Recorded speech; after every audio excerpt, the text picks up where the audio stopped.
Hello students, I hope you are doing great and today we will be starting your subject that is economics और economics में हम cover करने वाले हैं आपका first chapter that is factors of production। बहुत ही interesting chapter है, बहुत ही बेसिक चैप्टर है जो आपको काफ़ी सारी चीज़ें सिखाने वाला है। तो इस चैप्टर में करना यह है कि आपको, क्योंकि लेंथी चैप्टर है, अपने प्रॉपर नोट्स मेंटेन करने हैं। मतलब मैं जो भी पढ़ाऊंगी, क्योंकि बुक में यार बहुत ज़्यादा लेंथी है, इतना नहीं पढ़ पाओगे, तो जो भी पढ़ाऊंगी वो आपको टू द पॉइंट अच्छे नोट्स मिलेंगे जो आप लिखोगे और उसको क्या करोगे, रिवाइज करोगे, प्रिंट आउट कराना, व्हाटएवर जो भी तुम्हें फील करे, आई वुड सजेस्ट लिख लेना, ठीक है। तो नोट्स मिलेंगे कैसे, लिखेंगे कैसे, अभी तो पढ़ना ही है। लिखने के लिए तुम्हें करना होगा कि हमारा जो स्टडी मटेरियल है जो ये है, ये तुम्हें फ्री में मिल जाएगा। इसके लिए ऐप डाउनलोड करना होगा, ठीक है। एंड्रॉयड यूजर जितने भी हैं वो ऑप्शन एंड एंट्रेंस हम सर्च करेंगे प्ले स्टोर में और ऐप डाउनलोड कर लेंगे, और एप्पल यूजर ऐप स्टोर से ऑफ कोर्स डाउनलोड कर लेंगे। जैसे ही आप डाउनलोड करोगे इस तरीके का होम पेज खुल के आ जाएगा।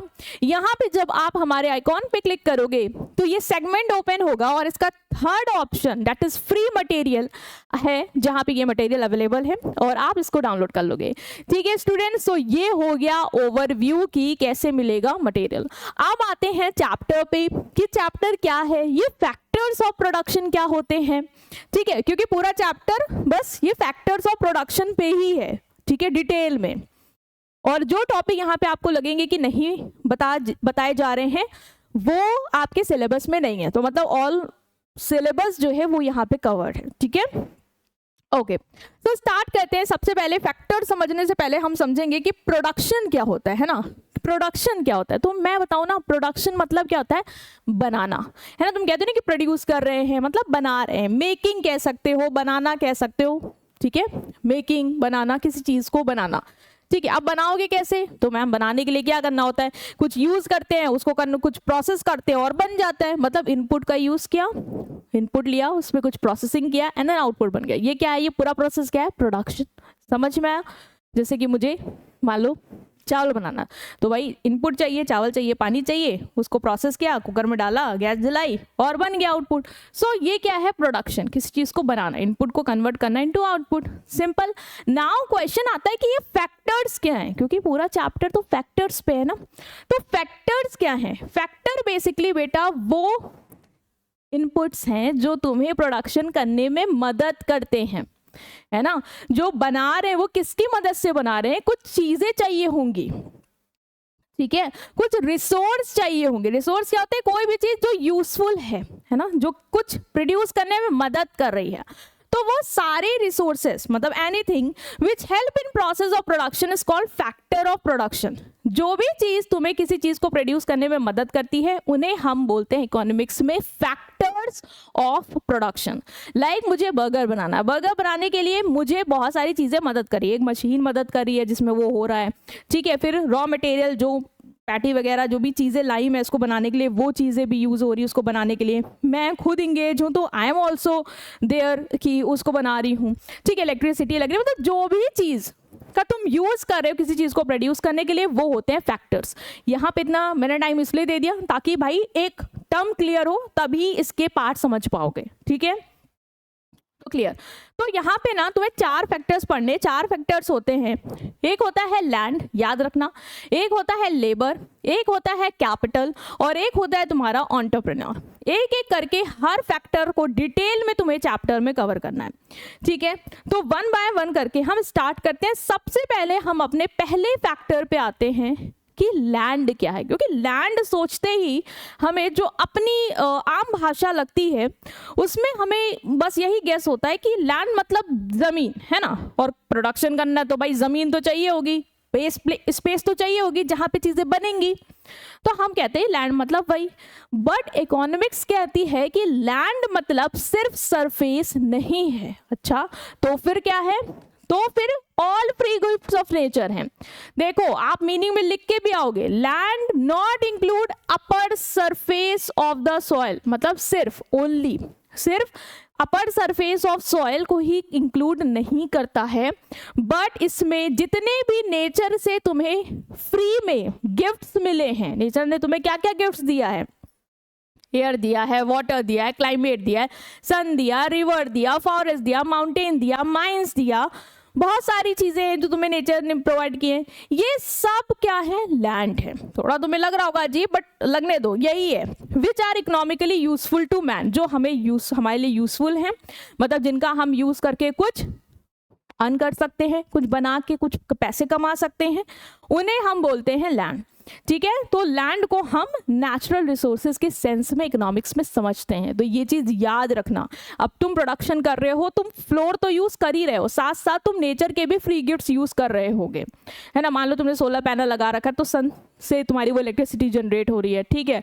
मान लो तुम वाटर यूज कर रहे हो, तो यार नेचर का फ्री गिफ्ट, तो ये सब किस में आएंगे, ये सब तुम्हारे लैंड में आएंगे। Clear, okay. अब ना तुम्हारा दूसरा आता है, वो है labour.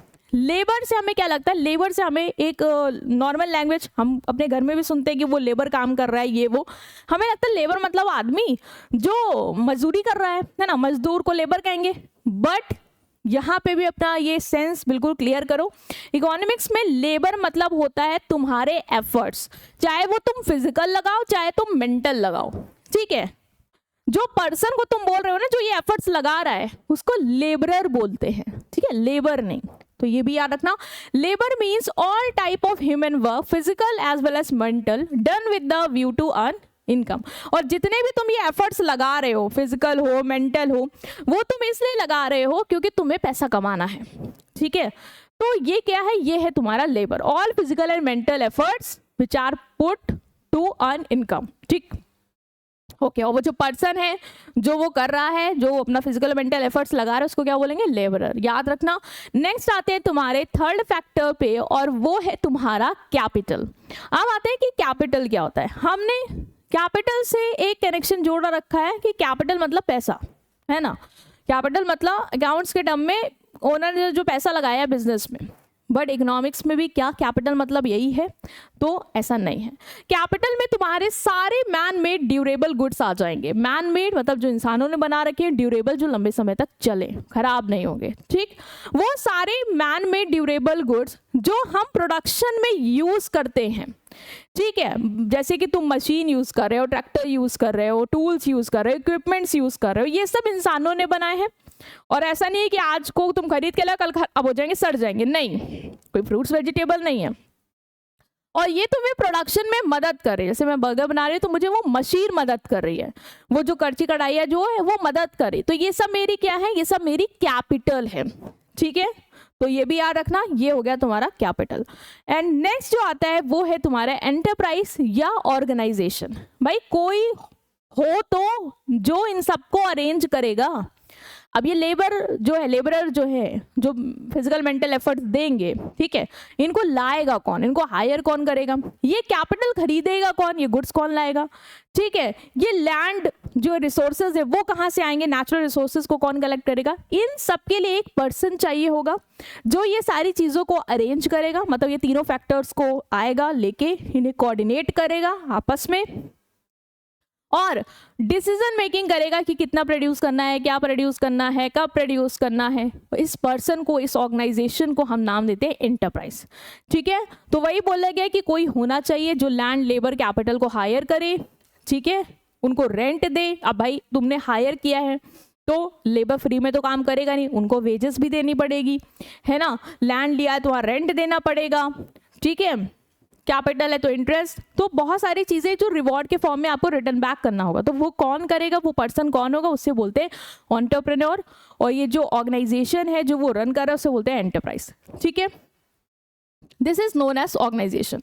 Land, labor, capital, enterprise are the factor of production, whereas the supplies of these factor service are known as agents of production. याद रखना, जो land, labor, capital, enterprise हैं, ये सब क्या है, तुम्हारे factors of production कहलाए जाते हैं। ये important लाइन है कि factors of production चार हैं, that is land, labor, capital and enterprise.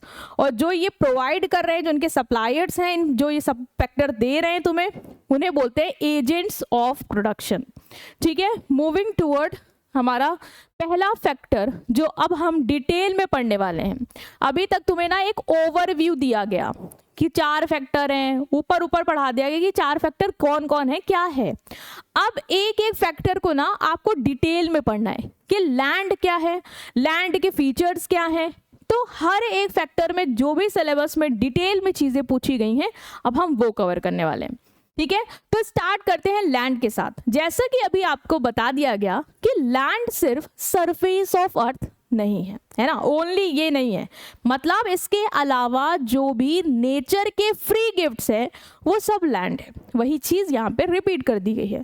Land is defined to include not only the surface of earth but all the free gifts of nature। याद रखना एग्जाम्पल, मिनरल रिसोर्स, फॉरेस्ट, सन, climate, water, ठीक है, minerals, ये सब, ठीक है, ये सारे रिसोर्स क्या करते हैं, production of good and services में मदद करते हैं। ठीक है, 10 हम बोल सकते हैं कि लैंड मतलब नेचुरल रिसोर्सेज, क्योंकि लैंड से सरफेस नहीं है, तो नेचुरल रिसोर्सेज जितने भी नेचर के गिफ्ट्स हैं वो सब हैं। क्लियर, तो मीनिंग तो अभी हमने देखी रखी थी, एक बार रिवाइज हो गई। अब हम आते हैं कि फीचर्स क्या हैं लैंड के, है ना। लैंड के जो तुमने अभी मीनिंग पढ़ी उससे काफी हद तक कुछ फीचर्स आ रहे हैं, अपार्ट कुछ अलग चीजें हैं जो आपको समझना बहुत जरूरी है। ओके, पहला तो देखो यार, अभी हमने देखा फ्री गिफ्ट ऑफ नेचर है, तो ये पहला कैरेक्टरिस्टिक हो गया कि जो लैंड है वो हमें नेचर की तरफ से मुफ्त में मिलता है। तुम बताओ, क्या तुम हवा लेने के पैसे देते हो? नहीं, वरना तुम मतलब अगर देते होते तो तुम्हारे पास तो अभी है भी नहीं, तो फिर कैसे रहते जिंदा, है ना। तो ये तो नेचर की तरफ से हमें फ्री में मिला है। तो land is a gift of nature given to man free of cost, man has to spend nothing to obtain it. भाई तुम्हें इसको लेने के लिए कुछ देना नहीं पड़ रहा है, ठीक। दूसरा फीचर है लिमिटेड इन सप्लाई। अब याद रखना, लैंड की जो सप्लाई है वो लिमिटेड है। इंडिया में जितना लैंड अवेलेबल है, ठीक है, वो उतना ही रहेगा। ऐसा नहीं है कि तुम बोलोगे कि मेरा जो घर की जमीन है वो रातों रात बढ़ रही है। क्या ऐसा कभी देखा है कि जमीन बढ़ने लग जाती है? ऐसा तो नहीं होता है, ठीक है। तो सप्लाई क्या है, लिमिटेड है। तो ये भी फीचर याद रखना कि फिक्स सप्लाई है, ठीक है। बाकी फैक्टर इंक्रीज कर सकते हैं बट इसे नहीं। Next is primary factor of production. जो लैंड है ना वो मेन बेसिक फैक्टर है प्रोडक्शन का, ठीक है। In every kind of passive factor of production land is passive factor of production because it can not produce anything. Primary factor वाला point याद रखो पहले कि ये बेसिक फैक्टर है। पहले लैंड होगा, सरफेस होगा, रिसोर्सेज होंगे, नेचुरल रिसोर्सेज जो जरूरत है, तभी हम चीज़ों को आगे बढ़ा पाएंगे, तभी हम कैपिटल मतलब मशीनरी वगैरह लाएंगे उस लैंड पे ताकि उससे चीज़ें बना पाएँ, तभी हम लेबर लाएंगे जो लैंड और मशीन के साथ काम कर पाएगा, और तभी हम सारे डिसीजन लेंगे, ठीक है। तो ये तुम्हारा प्राइमरी फैक्टर है। पैसिव अभी इधर आएगा इसलिए मैं अभी छोड़ रही हूँ, ठीक है। Next is permanent. परमानेंट मतलब क्या कि पेरिशेबल नहीं है, ठीक है। कोई फ्रूट वेजिटेबल नहीं है कि सड़ के खत्म हो जाएगा, नहीं। लैंड इनडिस्ट्रक्टेबल है, ये कभी डिस्ट्रॉय नहीं होता। हाँ, फर्टिलिटी जो है वो पुअर हो सकती है ना, कहते नहीं कि जमीन बिल्कुल बंजर होगी, वो चीज पॉसिबल है, लेकिन तुमको लैंड ही गायब हो जाए, हवा में उड़ जाए, तो वो चीज नहीं होगी, ठीक है। Next is passive factor of production. जो लैंड है ना वो पैसिव फैक्टर है। पैसिव एक्टिव पढ़ा होगा इंग्लिश में, है ना। पैसिव मतलब क्या होता है, एक्टिव मतलब क्या होता है, जो चीज इन्वॉल्व हो, चीज मतलब इंगेज हो। पैसिव मतलब यहाँ क्या होगा, पैसिव मतलब बैठी है, मतलब खुद से कुछ नहीं करी, कोई आएगा तो काम चल जाएगा। तो लैंड भी क्या है, पैसिव फैक्टर है, क्योंकि वो खुद से कुछ नहीं प्रोड्यूस कर सकती। हाँ, लेबर लगेगा, कैपिटल आएगी, तब वो प्रोड्यूस करके देगी। मतलब एक फार्म है, फार्मर है, मान लो लैंड है, उसके पास जमीन है, क्या खेत खुद ही सब कुछ प्रोड्यूस कर देते? नहीं, फार्मर जाता है, ट्रैक्टर चलाता है, सीड बोता है, तब लैंड कुछ प्रोड्यूस करके देती है, ठीक है। Next is immovable. लैंड जो है ना वो इमूवेबल है। तुमने कभी जमीन को यहां से वहां जाते हुए देखा है कि तुम खड़े हो, तुम देख रहे हो कि वो मेरे घर के बगल की जमीन आज उड़ के कहीं और जा रही है? ऐसा तो नहीं देखा होगा ना। तो लैंड क्या है, इमूवेबल है, ठीक है। इसको तुम एक जगह दूसरी जगह नहीं ले जा सकते। अगर यही पॉसिबल होता ना, तो गांव में कितनी जमीन होती हैं जिनकी कोई ज्यादा वैल्यू नहीं होती, लोग उसको उठा के ना फिर मुंबई वगैरह ऐसी जगह ले जाएं जहां उसकी काफी वैल्यू हो जाए, but this is not possible. हाँ, ठीक है, वही चीज यहाँ पे मेंशन भी है। नेक्स्ट इज, हाँ, नेक्स्ट इज लैंड का जो मैंने अभी आपको एक बताया कि लैंड फिक्स्ड है, ठीक है। इसके दो सेंस हैं। क्या? पहला सेंस ये है कि लैंड को आप एक जगह से दूसरी जगह नहीं ले जा सकते, तभी वो फिक्स्ड है। और दूसरा ये कि लैंड की जो सप्लाई है वो भी आप इंक्रीज नहीं कर सकते, है ना। लैंड फिक्स्ड है, अब तुम सोचो कि मैं उसको बढ़ा दूंगा, सप्लाई बढ़ जाएगी, लैंड और बन जाएगा, तो वो पॉसिबल नहीं है ना। आप जमीन खुद से प्रोड्यूस नहीं करने लग जाओगे, वो नेचर की तरफ से आपको गिफ्ट में मिली है, जितनी है उतनी है, ठीक। तो इन दोनों एस्पेक्ट पे हम कहेंगे कि लैंड मेरा क्या है, फिक्स्ड है। Next is varies in fertility. तुमने देखा होगा, गांव भी कभी गए होगे, तुमने देखा होगा कोई खेत ज्यादा फर्टाइल होता है, कोई नहीं होता है। तो लैंड की जो फर्टिलिटी है ना वो वेरी करती रहती है, ठीक है। तुम्हारे घर की मान लो जमीन ज्यादा अच्छी है, दूसरे घर की उतनी नहीं है, तो ऐसा नहीं है कि हर जगह एक ही रहेगी। Difference in location, land differ in matter of location. Land in large cities like Delhi, Mumbai, Kolkata is extremely scarce, hence command a high valuable. भाई जो लैंड की वैल्यू है वो अलग अलग लोकेशन में अलग है, ये तुम्हें भी पता है। अब दिल्ली है, वहाँ पे लैंड की क्या है, कमी है, तो वहाँ पे लैंड की वैल्यू ज़्यादा है ना। Land has many uses, land का तुम बहुत सारे यूज कर सकते हो। फैक्ट्री सेटअप करो, रोड बनाओ, रेलवे बनाओ, ठीक है, ट्रैक बनाओ, कुछ भी आप वहाँ पे कंस्ट्रक्ट कर सकते हैं, ठीक है। लैंड है, तुम मॉल बनाओ, शॉपिंग मॉल बनाओ, ठीक है, पार्किंग बना दो, कुछ भी बनाओ, ठीक है। तो उसके बहुत सारे यूजेस पॉसिबल है। अच्छा देखो, फीचर्स जो हैं वो मैं सारे कवर करा दे रही हूँ, ठीक है, ताकि तुम्हें जो अच्छे लग रहे हो, तुम्हें ईजी लग रहे हो, तुम्हें लग रहा हो कि ये फीचर्स मैं पढ़ सकता हूँ, मुझे ईजिली याद हो जाएंगे, तो उसमें मैं सजेस्ट करूंगी टॉप 7 कवर कर लेना, ठीक है। टॉप 7, इतना पेपर नहीं पूछेगा, 3-4 आएगा, बट 7 कर लोगे ना तो तुम्हें चीज़ें याद आ रही होंगी एटलीस्ट। तो आई वुड सजेस्ट कि 7 फीचर्स आप पढ़ेंगे इसके, ठीक है। नेक्स्ट हम आते हैं प्रोडक्टिविटी ऑफ लैंड पे, कि लैंड की प्रोडक्टिविटी क्या होती है। अभी हमारा लैंड कंप्लीट हो गया, लैंड के फीचर्स कंप्लीट हो गए, अब हम आते हैं कि प्रोडक्टिविटी ऑफ लैंड क्या होती है, ठीक है। प्रोडक्टिविटी ऑफ लैंड को समझना भी बहुत इंपॉर्टेंट है। देखो, लैंड की प्रोडक्टिविटी मतलब होता है कि एक पीस ऑफ लैंड कितना प्रोड्यूस कर सकता है, कितना आउटपुट दे सकता है, ठीक है। तुमने देखा होगा कोई जमीन होती है जो, मान लो 2 जमीन है, दोनों का एरिया सेम है, ये भी 1000 है स्क्वायर फीट, ये भी 1000 स्क्वायर फीट है, लेकिन ये जब इस पे मैं क्रॉप लगाती हूँ तो क्रॉप 100 कुंटल बन जाते हैं, और इसमें करती हूँ तो सिर्फ वो 50 देता है। इसका मतलब प्रोडक्टिविटी किसकी ज्यादा है, इसकी। क्यों? क्योंकि ये ज्यादा प्रोड्यूस कर रही है अपने एरिया में, ठीक है। तो by productivity of land we mean capacity of a piece of land. Land के जो जमीन का जो टुकड़ा है उसकी कितनी कैपेसिटी है कि वो कितना क्रॉप प्रोड्यूस कर सकता है, ठीक है। It refers to output per unit of land. एक पर यूनिट ऑफ लैंड से मुझे कितना आउटपुट, एवरेज आउटपुट मिल सकता है, ये क्या होता है, ये होता है मेरा प्रोडक्टिविटी ऑफ लैंड। अगर लैंड ज्यादा प्रोड्यूस कर रहा है, ठीक है, तो उसकी प्रोडक्टिविटी ज्यादा है, अदरवाइज कम है। तो कौन कौन से फैक्टर है जो बताते हैं कि लैंड कितना प्रोडक्टिव होगा। अब तुम देखते होगे कि कुछ लैंड बहुत प्रोडक्टिव होते हैं, कुछ नहीं होते हैं, है ना। कुछ उतनी जमीन में ज्यादा अनाज उगा देते हैं और कुछ कम उगाते हैं। तो क्या कोई फैक्टर्स हैं जो इनकी प्रोडक्टिविटी को अफेक्ट कर रहा है, मतलब ये ऐसा क्यों है, रीजन आता है ना, ऐसा क्यों है, वो ज्यादा क्यों कर रहा है, ये कम क्यों कर रहे हैं। तो बहुत सारे फैक्टर्स, कारण होते हैं जो ये चीज करवाते हैं, ठीक है। पहला है आपका नेचुरल फैक्टर। तुमने भी देखा होगा कि काफी हद तक लैंड कितना प्रोडक्टिव है वो डिपेंड करता है तुम्हारा कि वहां की जमीन की क्वालिटी कैसी है, सॉइल की फर्टिलिटी कैसी है, लैंड का स्लोप कैसा है, केमिकल बायोलॉजिकल प्रॉपर्टीज तुमने साइंस में पढ़ी हो, सॉइल की होती हैं, वो कैसी है। अगर फेवरेबल है तो भाई अच्छा प्रोड्यूस करेगा, नहीं है तो उतना अच्छा उसकी उपजाऊ नहीं होगी, ठीक है। Next is size of holding. Holding का साइज भी इफेक्ट करता है।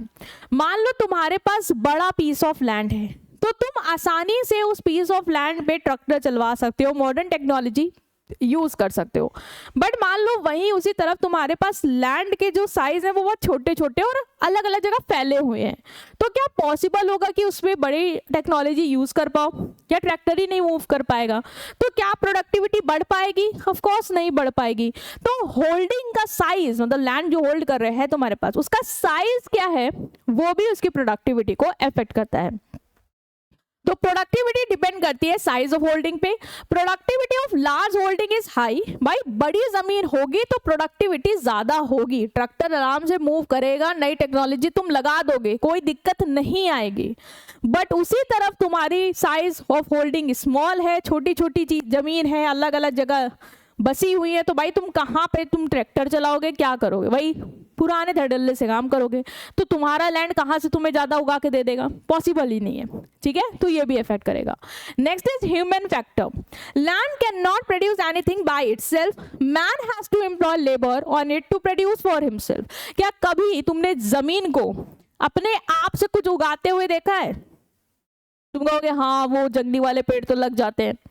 अरे भाई वो चीज इकोनॉमिक्स में हम बात कर रहे हैं जो हमें पैसा कमा के दे, क्या वो जंगली तुम्हें पैसा कमा के दे देगा? नहीं। तो लैंड ना अपने आप कुछ नहीं करता, ठीक है। लैंड में तुम्हें कुछ अगर बनाना है यूजफुल, मान लो तुम्हें कुछ फैक्ट्री सेटअप करके कुछ प्रोड्यूस करना है, तो आपको लेबर लगाने पड़ेंगे, है ना, कैपिटल यूज करनी पड़ेगी, तभी लैंड कुछ बना के देगा। तो ह्यूमन फैक्टर पे बात करें तो हम लोगों पे भी आएंगे। तो लैंड खुद से प्रोड्यूस नहीं कर सकता, हमें लेबर लगाने होंगे ताकि लैंड पे वो काम करके कुछ ना कुछ प्रोड्यूस करे, ठीक है। तो ये भी है। Next is improvement on land. Land की प्रोडक्टिविटी इस बात पे भी इफेक्ट करती है कि आप उसमें कितना इंप्रूवमेंट कर रहे हो। मान लो तुमने अगर अपने लैंड पे बहुत अच्छे से फर्टिलाइजर वगैरह यूज़ करे, ठीक है, अच्छे से पानी के आने जाने की व्यवस्था कर दी, मतलब कोई कमी नहीं है, जब पानी की सप्लाई है वो अवेलेबल है, सिंचाई सही से हो रही है ना, इरिगेशन है, वेल है, ट्यूबवेल है, फेंसिंग कर दी कि कोई जानवर आके चीज़ें खा ना जाए, तो ऑफकोर्स प्रोडक्टिविटी बढ़ेगी, ठीक है। तो इम्प्रूवमेंट कैसे हो रहे हैं वो भी इफेक्ट करेगा। Next is location of land. Land है कहाँ पे, ये भी अफेक्ट करता है लैंड की प्रोडक्टिविटी को। लैंड अगर मार्केट के नजदीक है तो तुम जो बनाओगे आराम से तुम जाके मार्केट में बेच दोगे, ट्रांसपोर्टेशन का भाड़ा वाड़ा नहीं लगेगा और तुम्हारा प्रॉफिट मार्जिन बढ़ जाएगा।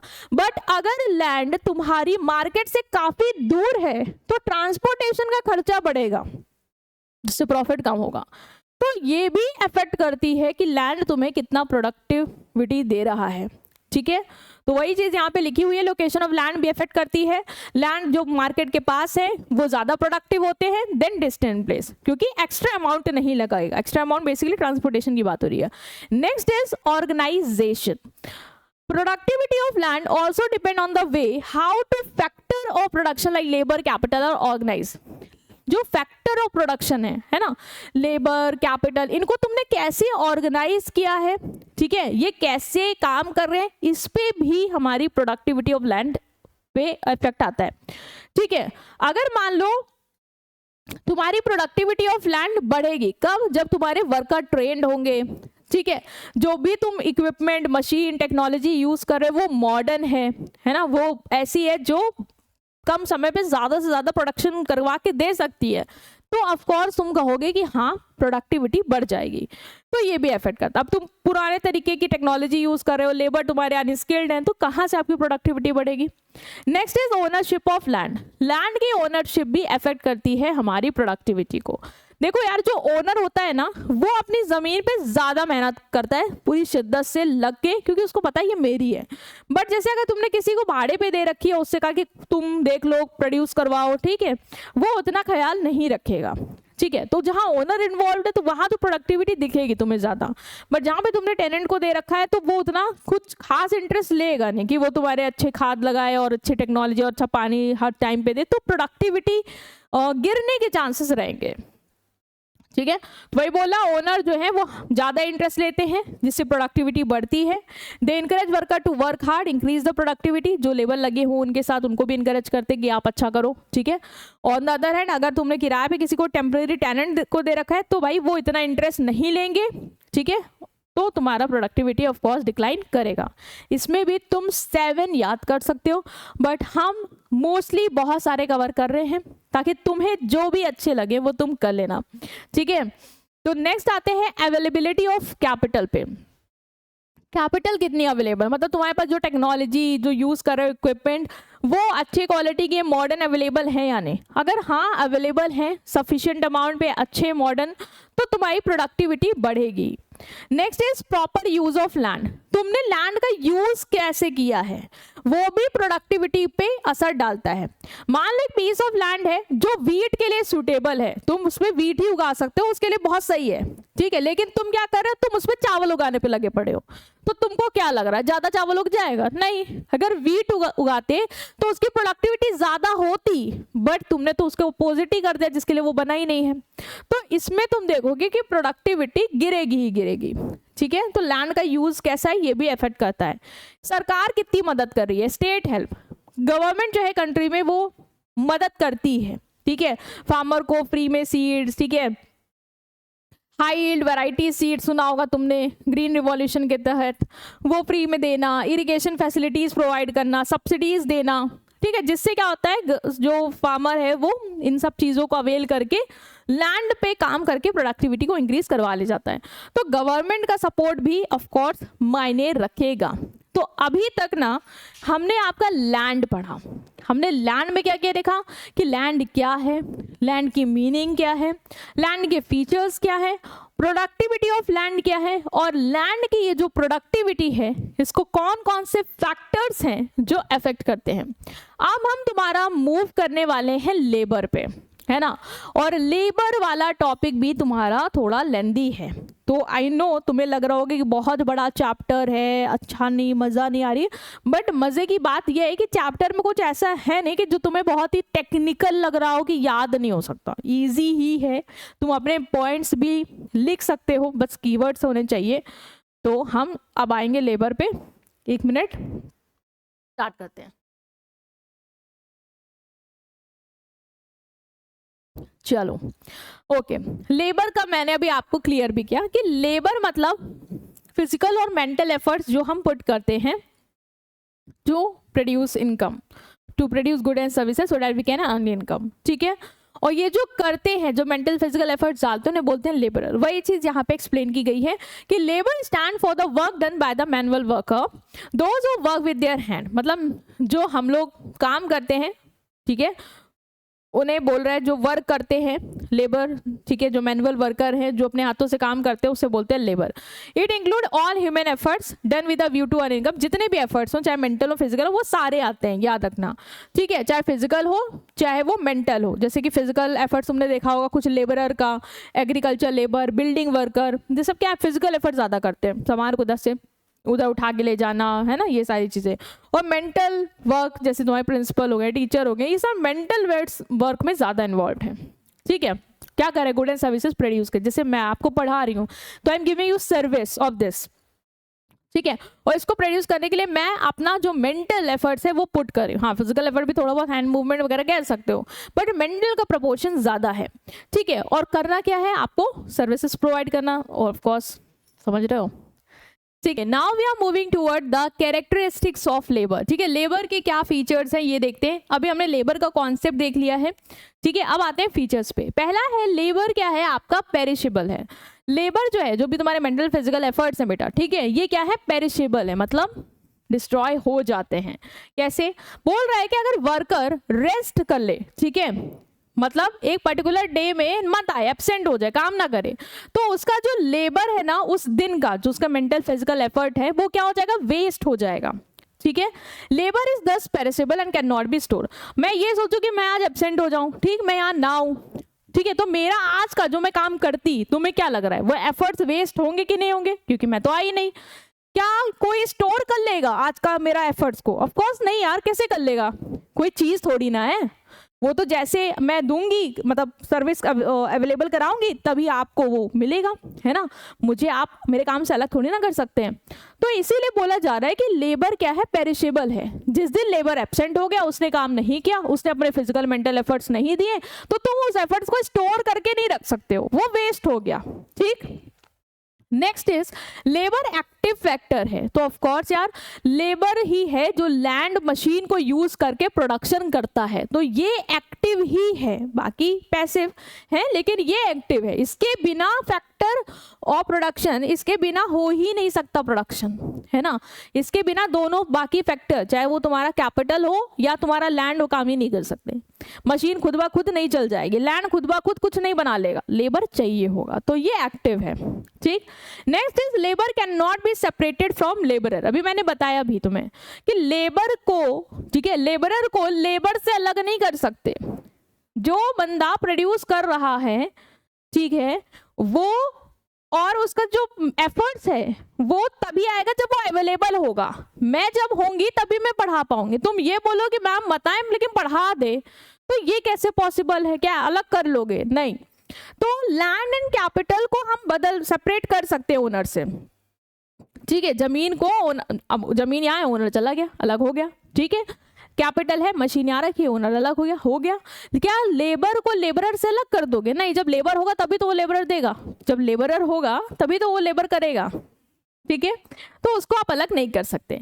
Next is labourer sell his labour not himself. जो लेबरर होता है वो लेबर सेल करता है, मतलब अपने एफर्ट्स बेचता है आपको, वो अपने आप को नहीं बेच देता है, ठीक है। ये चीज भी याद रखना। The labourer does not sell himself, वो अपनी सर्विस देता है, ठीक है। Labourer may not be agreed to do work. भाई आप ये मत समझना कि जो लेबरर है उसने अपने आप को आपको बेच दिया, नहीं, ये नहीं है। उसने अपने काम आपको सर्व किया है, उसने अपना काम आपको बेचा है कि आप उसका जो ये काम है वो आप खरीद सकते हो, आप उसे पे करके ये काम करवा सकते हो। कभी ये मत सोचना कि तुम लेबर को फोर्स करोगे कि वो अपना काम करे। यू कांट फोर्स लेबरर कि वो वर्क करे, वो करना चाहेगा वो करेगा, नहीं करना चाहेगा वो नहीं करेगा। नेक्स्ट इज लेबर मोबाइल है, ये वाला नहीं, मतलब वो मूव कर सकता है। तुम्हें पता है यार, एक जगह से दूसरी जगह जा सकता है। अब लैंड नहीं जा सकता था, उड़ के चला जाए, नहीं, लेकिन लेबर के लिए तो पॉसिबल है ना। तुम्हें आज यहाँ काम करना, कल तुम कहीं और चले जाओ, तो that will be easily thing that you can do, ठीक है। It can move from one place to another, एक ऑक्यूपेशन से दूसरे ऑक्यूपेशन पे तुम स्विच कर सकते हो, ठीक है। लेबर डिफर्स इन एफिशिएंसी, जो लेबर होता है ना वो अपनी एफिशिएंसी में अलग होता है। तो ये बात तो बिल्कुल सही है। कोई होता है जो सेम काम को, जैसे मान लो मैंने 1 घंटे का काम दिया, मैंने बोला कि तुम हो, तुम्हारा दोस्त है, मैंने कहा ये पूरा चैप्टर याद करो। कोई होगा जो पूरा चैप्टर 1 घंटे में याद कर लेगा और कोई होगा जो नहीं याद कर पाएगा, ठीक है, आधा ही कर पाएगा। तो मैं कहूंगी ना कि उसकी एफिशिएंसी ज्यादा है, तुम्हारी कम है। मतलब एक समय पे काम करने की क्षमता उसकी ज्यादा और तुम्हारी कम है। यही बोल रहा है कि एफिशिएंसी अलग अलग होती है। सारे लेबर इक्वली एफिशिएंट नहीं होते, कुछ ज्यादा एफिशिएंट होते हैं क्योंकि वो ज्यादा अच्छे से काम कर लेते हैं, जल्दी काम कर लेते हैं, उन्हें प्रॉपर ट्रेनिंग मिली होती है, उनकी स्किल्स होती है उस चीज पे, और कुछ उतना अच्छा नहीं कर पाते। Labour can improve its efficiency, तो क्या लेबर की जो ये एफिशिएंसी है कि वो भी यही अच्छे से काम कर ले, ज्यादा काम कर ले, क्या हम इंप्रूव कर सकते हैं? तो ऑफ कोर्स कर सकते हैं। वो धीरे काम कर रहा है, नहीं कर रहा है ज्यादा अच्छे से, क्योंकि उसको हो सकता है चीजें ना आती हो, आप उसको ट्रेनिंग दे दो, उसको सिखा दो, तो उसके काम करने की भी क्षमता जो है वो बढ़ जाएगी। तो वही बोल रहा है एफिशिएंसी इंप्रूव भी हो सकती है। तो देखो यार 7 तुम क्या कर लेना, कवर कर लेना, ठीक है। 7 फीचर्स इज इनफ, बट इसके अलावा भी तुम्हारे बुक में 10 वगैरह हैं। तो मैंने हेडिंग दे दी है in elastic supply of labour, कि जो लेबर की सप्लाई है, ठीक है, वो इन इलास्टिक होती है, तुम एकदम से बढ़ा नहीं सकते, ठीक है। जितनी पॉपुलेशन उतनी रहेगी, उतने ही लेबर रहेंगे। तुम बोलो मेरे को और चाहिए, तो कैसे पॉसिबल है उतना जल्दी बढ़ा पाना, ठीक है। Next is labour is both means and end, labour ही है जो प्रोडक्शन करता है, और जो गुड्स एंड सर्विसेज बन जाते हैं तो वही बंदा कंज्यूमर बनकर उनको खरीदता भी है। तो जरिया भी वही है, मीन्स भी वही है, और एट द एंड कस्टमर भी वही बन रहा है, ठीक है। नेक्स्ट इज लेबर की जो डिमांड है वो डिराइव्ड है। तो ऑफ कोर्स जब मेरे पास मान लो डिमांड आएगी कि मोबाइल बनाना है, तभी तो मैं लेबर की डिमांड करूंगी कि आओ लेबरर आओ, तू अपना लेबर सेल करो और मोबाइल बनाओ। तो जब तक किसी चीज की, गुड एंड सर्विस की डिमांड नहीं होगी, तब तक लेबर की कैसे डिमांड होगी? तो उसकी डिमांड उससे आ रही है, डिराइव्ड हो रही है, इसलिए बोला लेबर की डिमांड डिराइव्ड होती है। Labour has less bargaining power, तो ये भी बात सही है कि लेबर, इवन हमारे इंडिया में ज्यादा सही है कि बार्गेनिंग पावर उतनी नहीं है। देखो बहुत ही स्किल्ड हो, बहुत ही एजुकेटेड हो, बहुत ही अलग टैलेंट है, तो हाँ you can bargain in term of salary and all. Otherwise बहुत भीड़ है तो आप उतना बार्गेन नहीं कर सकते हो, जो कोट किया जाएगा आप वही पे एग्री करोगे, ठीक है। तो हमने अभी तक देख लिया तुम्हारा लेबर का कॉन्सेप्ट क्या है बेसिकली और फीचर्स क्या है। अब हम आते हैं तुम्हारे एक टॉपिक पे, that is efficiency of labour. और अभी ना हमने एफिशिएंसी को डिस्कस भी किया है ना, क्षमता कि सेम काम को करने की सेम समय पे किसकी कितनी ज्यादा क्षमता है, सेम काम को कितनी जल्दी कोई कर सकता है सेम समय पे, ठीक है। तो by efficiency of labour we means productive capacity of worker. It indicate capacity of labour to do more work और better work during the given time period. Other thing remaining the same, if a worker produce more than the other worker, he will be called more efficient. वही चीजें repeat है यहाँ पे कि कितनी तुम्हारी क्षमता है, कितनी कैपेसिटी है, कितना काम कर सकते हो, कितना बेटर और ज़्यादा आउटपुट प्रोड्यूस कर सकते हो, वो बताएगा कि तुम्हारी एफिशिएंसी कितनी है।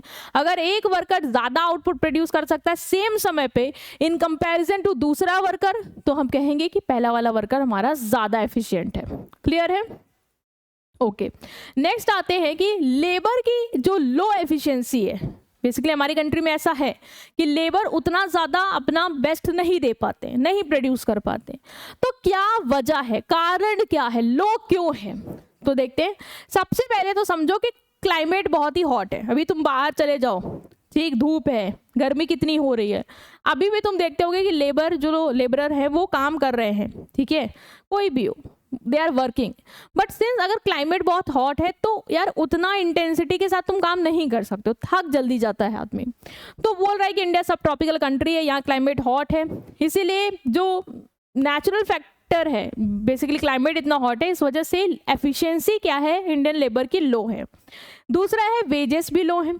जो लेबर को वेजेस मिलती हैं वो जनरली क्या है, बहुत कम होती हैं, ठीक है, जिसकी वजह से वो स्टैंडर्ड ऑफ लिविंग नहीं मेंटेन कर पाता, वो अच्छा खाना नहीं खा पाता कि उसको न्यूट्रिशन मिले, कि जिससे उसकी पावर है वो अच्छा से काम कर पाए, ठीक है, वो अपने आप को फिजिकली मेंटली फिट ही नहीं रख पाता, तो ये भी दिक्कत है।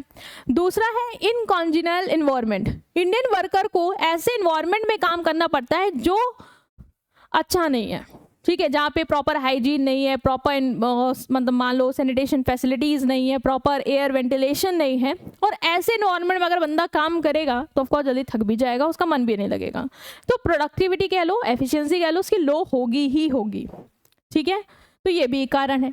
नेक्स्ट इज टेक्नोलॉजी पुअर है। जो मशीन यूज़ हो रही है, टेक्नोलॉजी यूज़ हो रही है, वो बहुत ही पिछड़ी है, तो जिसकी वजह से भी वो एफिशिएंट नहीं है। Next is migrating character. Indian worker क्या होते हैं, माइग्रेटिंग होते हैं, मतलब एक काम छोड़ के दूसरे में बहुत जल्दी स्विच कर जाते हैं। जैसे एग्जाम्पल में तुम्हें यहाँ पे दिया कि फार्मर्स, ऐसे जब खेती का टाइम है, फसल का टाइम है, तो वो खेती करते हैं, फिर उनको लगता है अभी ये फसल का टाइम गया तो अभी क्या करें, तो किसी फैक्ट्री में काम करने लग जाते हैं, फिर जैसे खेती सही हो गई फिर वापस आ जाते हैं। तो जब तुम कहीं रुक के काम कर ही नहीं रहे हो तो तुम सीखोगे कैसे? जहाँ तुम थोड़ा सा ट्रेनिंग लेते हो, सीखते हो, तुम छोड़ देते हो, तो एफिशिएंसी बढ़ेगी कैसे? तो ये भी एक कारण है। Next is education and training में कमी है। हमारे यहाँ के वर्कर्स ज़्यादा ट्रेंड है नहीं, प्रॉपरली एजुकेटेड और ट्रेनिंग नहीं है उनके पास, तो जिसकी वजह से भी उनकी एफिशिएंसी क्या है, कम है। तो ये था तुम्हारा कि एफिशिएंसी क्या होती है, और हमारे यहाँ जो लेबर हैं उनकी एफिशिएंसी कम क्यों है, वो कारण क्या है, वो हमने यहाँ पे डिस्कस कर लिए। अब आते हैं हमारे नेक्स्ट टॉपिक पे, that is division of labour. Division of labour क्या है, अब हमें ये देखना है। देखो अभी तक तुमने लेबर के काफी टॉपिक्स पढ़ लिए, अब डिवीजन ऑफ लेबर से क्या समझते हो? मतलब मैम एफर्ट्स को, मेंटल फिजिकल एफर्ट्स को डिवाइड करना, और हमें ये समझ में आ रहा है कि डिवीजन ऑफ लेबर ये होता है।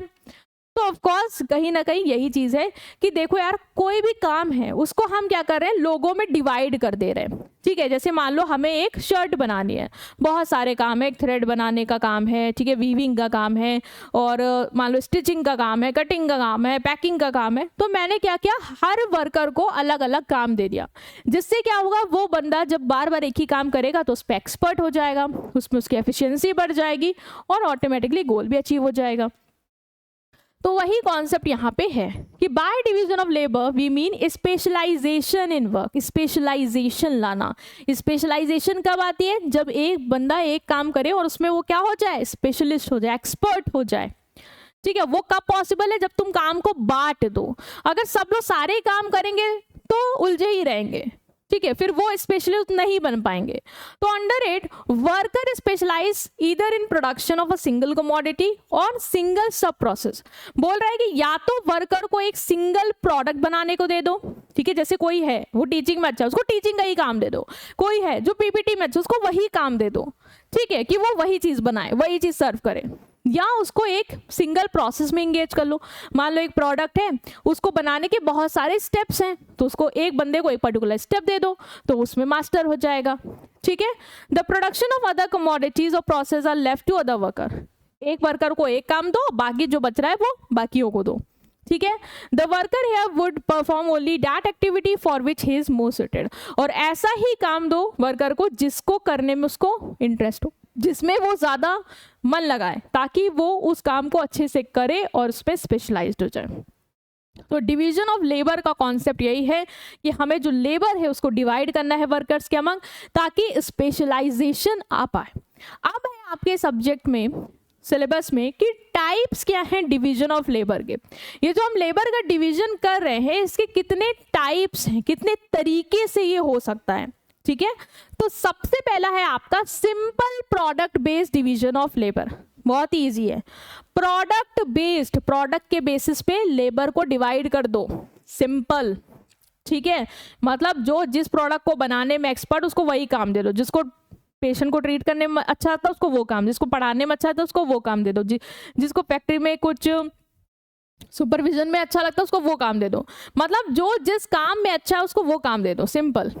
तो when a person or worker specializes in production of particular commodity service, it is called product based division of labor, ठीक है। इसे occupation based division of labour भी बोलते हैं, कि जो जिस पेशे में अच्छा उसको वो काम दे दो, कि वो वही सर्विस या वही प्रोडक्ट बनाए और दे, ठीक है।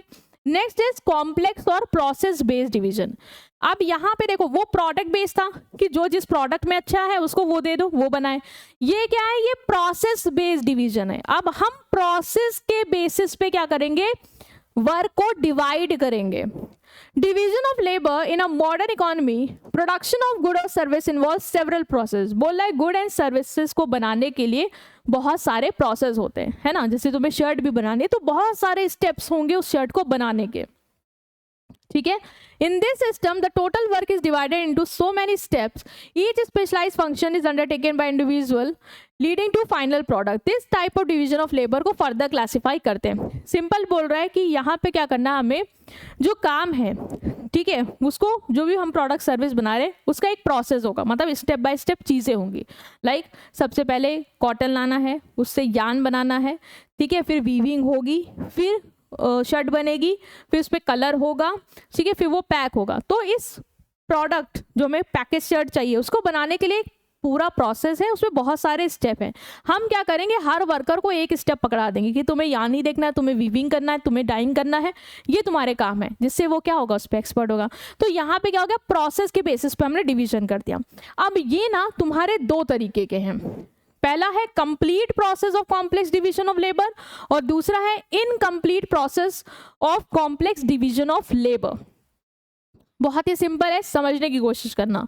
पहला बोल रहा है, देखो नाम क्या बोल रहा है, बोल रहा है कंप्लीट प्रोसेस है, ठीक है। कॉम्प्लेक्स डिवीजन ऑफ लेबर जो अभी तुमने पढ़ा, जहाँ पे प्रोडक्ट को बनाने के पूरे प्रोसेस को स्टेप पे डिवाइड करते हैं और हर एक वर्कर को एक एक स्टेप देते हैं, उसमें ये ना ये कंप्लीट वाला है, ठीक है। कंप्लीट मतलब यहाँ पे जो टोटल वर्क होता है उसको अलग अलग पार्ट्स में डिवाइड करते हैं, ठीक है, ठीक है। ये तो अभी हमने देखा भी कि टोटल वर्क को अलग अलग पार्ट्स में, स्टेप्स में डिवाइड करते हैं, ठीक है, यहाँ तक तो ठीक है। In such a manner that product of each product, ये कीवर्ड है, is to provide the product in complete form for the next process, कि एक स्टेप का प्रोडक्ट दूसरे स्टेप वाले के लिए इनपुट के तरह काम करता है।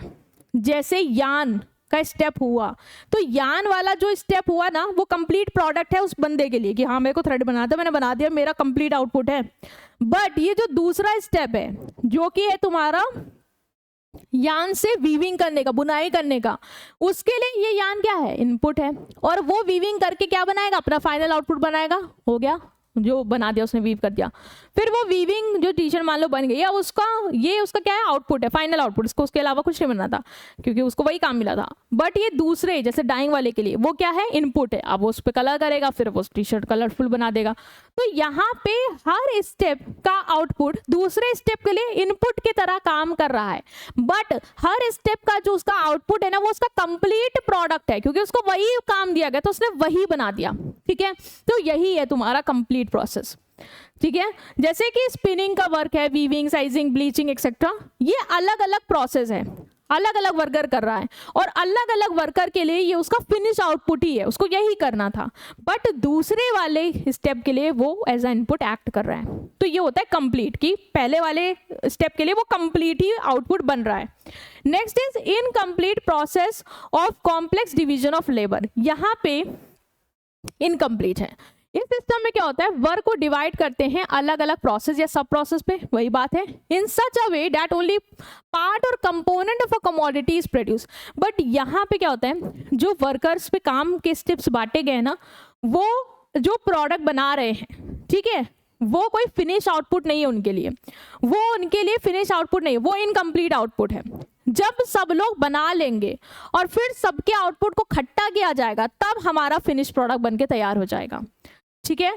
तो वही बोला है, since the part of produce in the process is not directly pass to the next process. यहाँ पे ऐसा नहीं है कि तुमने जो बनाया वो नेक्स्ट वाले को दोगे, फिर उसके लिए वो इनपुट की तरह काम करेगा, फिर उससे वो आउटपुट बनाएगा, ऐसा नहीं है। यहाँ पे तुमने अपना अलग बनाया, उसने अपना अलग बनाया, उसने अपना अलग बनाया, उसने अपना अलग बनाया, और ये सब मिलके असेंबल करके फाइनल आउटपुट तैयार हो रहा है। यहाँ पे एक स्टेप का दूसरे स्टेप से कोई कनेक्शन नहीं है in term of input and output, ठीक है। वहां पे था बट यहाँ पे नहीं है।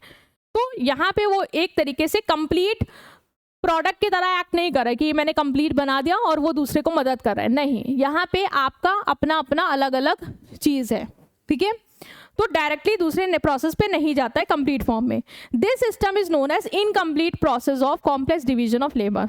मान लो तुमने अलग अलग बंदे को अलग अलग काम दे रहे, कोई एक इंजन बनाओ, कोई टायर बनाओ, कोई सीट्स बनाओ, ये लो अपना अपना प्रोडक्ट बना रहा। और ऐसा कुछ नहीं यार, इंजन वाले को अपना जो कंप्लीट आउटपुट है वो देना होगा टायर वाले को, क्योंकि टायर इंजन के बाद बनेगा, ऐसा नहीं है, वो ऊपर वाले में था, इसीलिए वो कंप्लीट वाला कहला रहा था। ये इनकम्प्लीट है, सबका अपना अपना अलग अलग है। और जब सबको हम असेंबल कर देंगे तो हम कार बना देंगे, तो हमारा फाइनल प्रोडक्ट रेडी हो जाएगा। तो ये है तुम्हारा कंप्लीट और ये है तुम्हारा इनकम्प्लीट। नेक्स्ट इज बेसिस है horizontal and vertical division of labour, कि लेबर किस स्टेप पे इन्वॉल्व है, ठीक है, उसके बेसिस पे तुम्हारा दो आएगा, एक आएगा हॉरिजॉन्टल और एक आएगा vertical division of labour. Horizontal division of labour क्या है, when the process of production is divided between different part in such a way that the different part of process can run simultaneously. बोला है जब तुमने जो काम है, ठीक है, उसको डिवाइड किया, जो प्रोसेस है प्रोडक्शन को, उसको अलग अलग पार्ट में डिवाइड किया इस तरीके से कि जो पार्ट है ना वो एक साथ चल रहे हैं। Division of work between the worker engage in producing car, जैसे कार प्रोड्यूस करे, वो एक बंदा है वो टायर बना रहा है, साथ ही साथ एक पर्सन है वो इंजन पे काम कर रहा है, साथ ही साथ एक बंदा है जो गेट्स बना रहा है, साथ ही साथ एक विंडो बना रहा है, ठीक है। इस तरीके से सब लोग एक साथ क्या कर रहे हैं, काम में इंगेज कर रहे हैं। तो ये होता है हॉरिजॉन्टल डिवीजन ऑफ लेबर, जहां पे हमने काम को जो भी है वो डिवाइड किया इस तरीके से कि अलग अलग जो स्टेप्स हैं वो एक साथ परफॉर्म किए जा रहे हैं। दूसरा है वर्टिकल डिवीजन ऑफ लेबर, यहाँ पे अलग अलग स्टेप एक साथ नहीं परफॉर्म होते हैं, यहाँ पे सक्सेसिव स्टेजेस पे होते हैं। मतलब पहले पहला स्टेप होगा, जब वो हो जाएगा तभी दूसरा स्टेप होगा, जब वो हो जाएगा तभी तीसरा स्टेप होगा, ऐसे। तो successive stage of production of commodity is called vertical division of labour. जैसे कि तुम्हें शर्ट बनानी है तो सबसे पहले तो भाई थ्रेड, रॉ मटेरियल चाहिए कॉटन, उसके बाद थ्रेड बनेगा, उसके बाद वीविंग होगी, उसके बाद बनेगी शर्ट, उसके बाद कलर होगा, उसके बाद पैक होगी। पहले स्टेप के बाद दूसरा नहीं हो सकता, फिर तीसरा दूसरे के बिना नहीं हो सकता, मतलब एक सीक्वेंस में चीजें चलेंगी। तो ये क्या है, ये तुम्हारा वर्टिकल डिवीजन ऑफ लेबर। वहां पे क्या था, सारी चीजें एक साथ चल रही थी और फाइनल आउटपुट बन रहा था। यहाँ पे क्या है, सारी चीजें स्टेप बाय स्टेप चल रही हैं, ठीक है। तो ये हो गया तुम्हारा वर्टिकल डिवीजन ऑफ लेबर। इसके अलावा एक और बेसिस है, that is international and division of labour within the country, या नेशनल डिवीजन ऑफ लेबर कह सकते हो। इंटरनेशनल डिवीजन ऑफ लेबर कहता है कि देखो यार, कोई भी कंट्री हर चीज नहीं बना सकती है ना। तुम बोलो कि हर कंट्री सब कुछ बना ले, सारी गुड्स एंड सर्विसेज दे दे, तो पॉसिबल नहीं है, इसलिए ग्लोबल ट्रेड हो रहा है, ठीक है। मान लो चाइना से पार्ट्स आ रहे हैं टेक्नोलॉजी के, उसमें एक्सपर्ट है, गल्फ कंट्रीज ऑयल दे रही हैं, हमारी कंट्रीज का अपना अलग काम है। तो सारे लोग अलग अलग चीज़ों में क्या है, इन्वॉल्व हैं। हर जगह लेबर जो है वो अलग अलग तरीके से बटा हुआ है। तो कोई भी कंट्री सब कुछ प्रोड्यूस नहीं कर सकती, हर कंट्री वही प्रोड्यूस करती है जिसमें वो बेस्ट हो, ठीक है। तो इसे बोलते हैं international division of labour. Next is division of labour within the country. Some time due to some reason the production of certain goods take place in particular place और स्टेट। इवन हमारी country में भी तुम देखते होगे कि कुछ state पे पर्टिकुलर चीज़ें बनती हैं तो वहाँ पे लेबर अलग तरीके से डिवाइड है, और अलग स्टेट पे अलग चीज़ बन रही है तो वहाँ पे लेबर डिवाइड है। तो इस तरीके से कंट्री में भी अलग अलग जगह लेबर का डिवीजन है चीज़ों को बनाने के लिए। लाइक पंजाब व्हीट में बढ़िया है, ठीक है, और जैसे बहुत सारी चीज़ें हैं, फल हो गया, जैसे सेब हो गया, उसका प्रोडक्शन कश्मीर में ज़्यादा अच्छा है, ठीक है। तो इसी तरीके से नागपुर में संतरा हो गया। तो हर जगह हर स्टेट अलग अलग चीज़ों के प्रोडक्शन में क्या है, स्पेशलिस्ट है, अच्छी है, वहाँ पे ज़्यादा प्रोडक्शन हो रहा है, तो इसी हिसाब से लेबर भी क्या है, अलग अलग एरिया में डिवाइडेड है। तो इसे बोलते हैं जब हमारे कंट्री के अंदर भी लेबर का अलग अलग डिवीजन हो। तो ये इंटरनेशनल और नेशनल ये चीज़ें आपकी थी यहाँ पे। नेक्स्ट तुम्हारे लेबर पे जो लास्ट टॉपिक बचता है वो है advantages of division of labour, कि जो लेबर को डिवाइड किया हमने इसके क्या फ़ायदे हैं, है ना। तुमने देखा स्पेशलाइजेशन आ जाती है सबसे पहले, तो हर बंदा एक काम करता है ना, जिससे वो अपना बेस्ट दे पाता है। तो पहला तो एडवांटेज है right man at the right job. Since काम को डिवाइड करते हैं हम अलग अलग पार्ट्स पे, अलग अलग टास्क पे, तो हर वर्कर को हम वही काम देने की कोशिश करते हैं जिसमें वो अच्छा हो। लाइक कोई बंदा है जो स्टिचिंग में अच्छा है तो मैं उसको वही काम दूंगी, कोई है जो डाइंग में बहुत अच्छा है तो मैं उसको वही काम दूंगी। तो राइट पर्सन को राइट काम मिल जाएगा, पहला फायदा। दूसरा एफिशिएंसी बढ़ेगी। ऑफकोर्स जब बंदा जिसमें अच्छा है बार बार वही काम करेगा तो वो उसमें एक्सपर्ट हो जाएगा, ठीक है, और अच्छे से काम कर लेगा, ज़्यादा प्रोड्यूस कर ले जाएगा। Saving of time and tool. Division of labour जो है वो हमारा समय और टूल्स दोनों बचाता है, ठीक है। मान लो कि ये वाली लाइन यहाँ पे मत लिखना, ये दूसरे पॉइंट की है तो हम इसे कट कर देते हैं। डिवीजन ऑफ लेबर जो है वो हमारा समय और टूल्स दोनों बताते हैं। अगर लेबर अच्छा है, ट्रेंड है, ठीक है, काम उसको उसके हिसाब का मिल गया है, तो वो टूल्स का भी अच्छे से यूज़ करेगा और समय का भी प्रॉपर यूज़ करेगा, उसको बर्बाद नहीं करेगा, ठीक है। तो ये भी एक फायदा है। Next is production of superior good. Division of labour ensure करते हैं कि जो गुड्स बन रहे हैं वो अच्छी क्वालिटी के हों, ठीक है, क्योंकि वर्कर को वही काम दिया गया जिसमें वो एक्सपर्ट है, तो ऑफकोर्स अच्छा प्रोडक्शन करेगा। Next is invention. ये भी पॉसिबिलिटी होती है कि जब आप काम को डिवाइड कर देते हो और हर बंदा वही काम करता रहता है बार बार, तो वो कुछ नए तरीके सोचता है जिससे वो काम को और आसानी से और जल्दी कर पाए। तो इनोवेशंस भी हमें देखने को मिलते हैं। कॉस्ट ऑफ प्रोडक्शन कम हो जाती है, तो ऑफकोर्स जो वर्कर्स इंगेज होते हैं, ठीक है, लार्ज स्केल प्रोडक्शन में इनकरेज करता है कि वर्कर इंगेज हो, वर्कर अच्छे से काम कर रहे हैं, स्पेशलाइज्ड है, ठीक है, प्रोडक्शन बढ़ रहा है, एफिशिएंसी बढ़ रही है, जिससे ऑटोमेटिकली क्या होगा, प्रोडक्शन बढ़ेगा, और जब प्रोडक्शन बढ़ेगा तो हमारी पर यूनिट कॉस्ट कम होगी, ठीक है। जैसे मान लो पहले 100 यूनिट बन रही थी लेकिन किराया जो है वो 1000 जा रहा था, अब मान लो 1000 यूनिट बनी, किराया 1000 जा रहा, तो यूनिट बढ़ गई लेकिन किराया तो सेम है ना, तो पर यूनिट 1 रुपये का ही खर्चा आ रहा है किराए का, तो हमें कॉस्ट ऑफ प्रोडक्शन जो है वो कम देखने को मिलती है। जस्ट एग्जाम्पल था, ठीक है। Next is increase in mobility of labour. Division of labour से लेबर एक्सपर्ट हो जाता है, अपनी फील्ड में स्पेशलाइज हो जाता है, तो वो अगर चाहे कहीं और काम करना भी तो आराम से मोबाइल है वो जा सकता है, ठीक है, तो ये भी पॉसिबल है।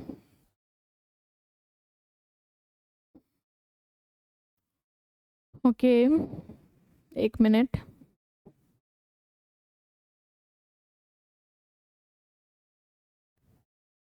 ठीक है, यहाँ पे आई गेस थी the division of labour great facility necessary to provide each worker with complete set of tools. हाँ, ये वाली लाइन ये हटा दो, ही नहीं है, ठीक है। Next is cooperation among workers. Workers जो है वो एक दूसरे के साथ कॉपरेट करते हैं, ठीक है, हर वर्कर अपने अपने काम पे माहिर है, एक्सपर्ट है, और मान लो यार जहाँ पे कनेक्शन है वर्टिकल वाला डिवीजन ऑफ लेबर पे, तो एक दूसरे के साथ कोऑर्डिनेट करना ही पड़ेगा, है ना। उसका इनपुट दूसरे के लिए काम कर रहा है, उसका आउटपुट दूसरे के लिए इनपुट की तरह काम कर रहा है, तो आपस में बातचीत करके कॉम्बिनेट करके टास्क को कंप्लीट करना, तो हमें कोऑर्डिनेशन भी देखने को मिलता है। Next is advantage to society. Since goods हमें मिल रहे हैं सोसाइटी को सही रेट पे, सही दाम पे, अच्छी क्वालिटी के, तो सोसाइटी का भी फायदा हो, इवन एम्प्लॉयमेंट भी मिलेगा, है ना, जिससे लोगों की स्टैंडर्ड ऑफ लिविंग बढ़ेगी, तो वो फायदा भी उन्हें वहां पे देखने को मिल जाएगा। नेक्स्ट हम आते हैं अपने कैपिटल पे, ठीक है। हमारा थर्ड फैक्टर है कैपिटल। कैपिटल हमने देख लिया था कि क्या है, ओवरव्यू ले लिया था कि कैपिटल मतलब वो रिसोर्सेज, ठीक है, बेसिकली वो man made goods, durable goods जो हमें हेल्प करते हैं फर्दर प्रोडक्शन में, ठीक है। तो वही बोला in economics, capital is defined here in the sense of capital goods. These capital good consist of tool and instrument. इसमें बेसिकली तुम्हारे जो भी टूल्स, मशीन, इंस्ट्रूमेंट है वो सब आएंगे, ठीक है, इक्विपमेंट, मशीन, फैक्ट्रीज, बिल्डिंग वगैरह जो तुम्हें गुड एंड सर्विसेज को प्रोड्यूस करने में मदद करते हैं, ठीक है। 3 एसेंशियल फीचर है कैपिटल के। पहला क्या है, capital is defined in term of physical tangible capital. याद रखना, जो भी कैपिटल गुड्स हैं, ठीक है, जो भी चीजें हैं उनको तुम टच कर सकते हो, फील कर सकते हो, ठीक है, पहला ये हो गया।